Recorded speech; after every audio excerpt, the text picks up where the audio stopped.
Professeur Tarek, bonjour. Bonjour. Vous êtes la présidente de la Société algérienne de pneumophysiologie et vous êtes la chef de service pneumophysiologie au niveau du CHU Mustapha. Oui. Professeur, nous célébrons la journée mondiale de l'asthme. L'asthme qui est qui est un véritable problème de santé publique aujourd'hui, n'est-ce pas?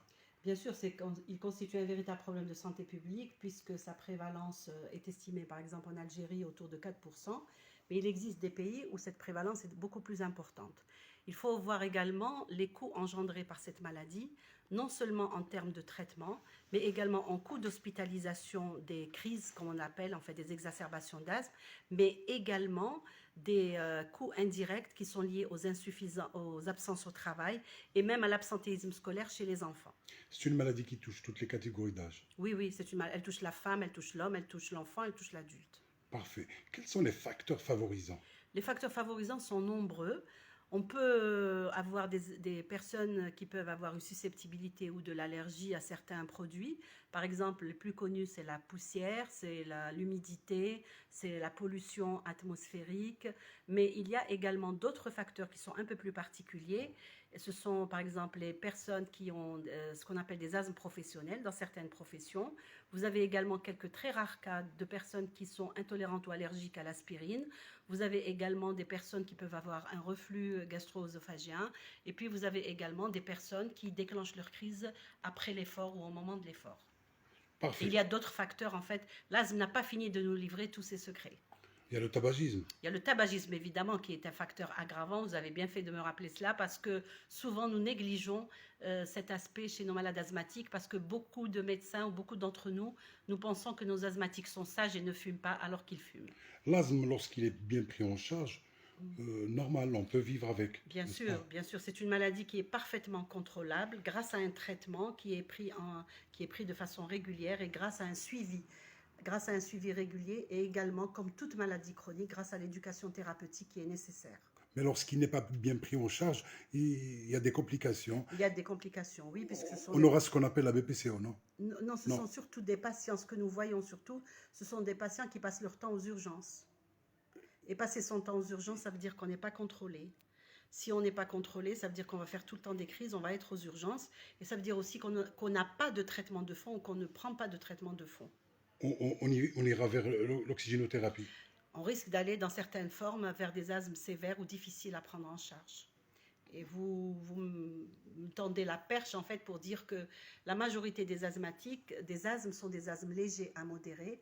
Il y a un tout petit groupe d'asthmatiques qui ont des asthmes sévères et qui, eux, nécessitent une prise en charge particulière et pour lesquels des nouvelles thérapies ont été développées. Ces nouvelles thérapies sont disponibles? Elles commencent en Algérie? Oui. Elles commencent à rentrer en Algérie, oui. C'est important. C'est important pour nous parce que c'est une catégorie qui est très particulière et qui a besoin de ce type de thérapie. Professeur Tarek, je rappelle que vous êtes la présidente de la Société algérienne de pneumophysiologie, oui. La société mère.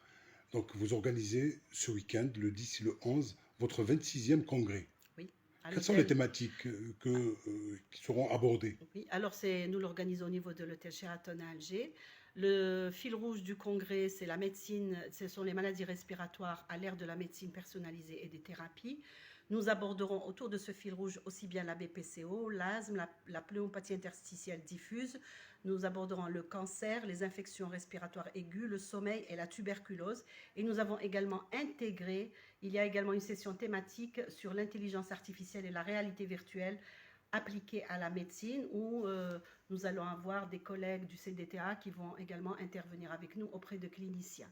À côté de ces conférences thématiques, nous aurons également des sessions de communication libre qui seront présentées et évidemment des sessions et une session poster, des communications affichées.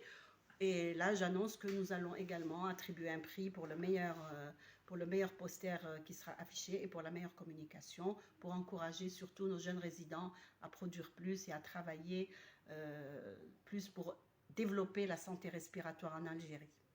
Un dernier mot, vous invitez, j'imagine, les généralistes, les Oui, médecins bien sûr, pour les assister généralistes sont surtout les invités, généralistes. les généralistes, les pneumophysiologues pour nous retrouver pour cette date importante. C'est une rencontre très importante pour la communauté des pneumophysiologues puisque nous allons nous retrouver tous ensemble et nous les encourageons à venir et à s'inscrire sur notre site www.sapp.dz. Professeur Tariq, merci beaucoup. Je vous remercie, Monsieur Hassan Choumesh.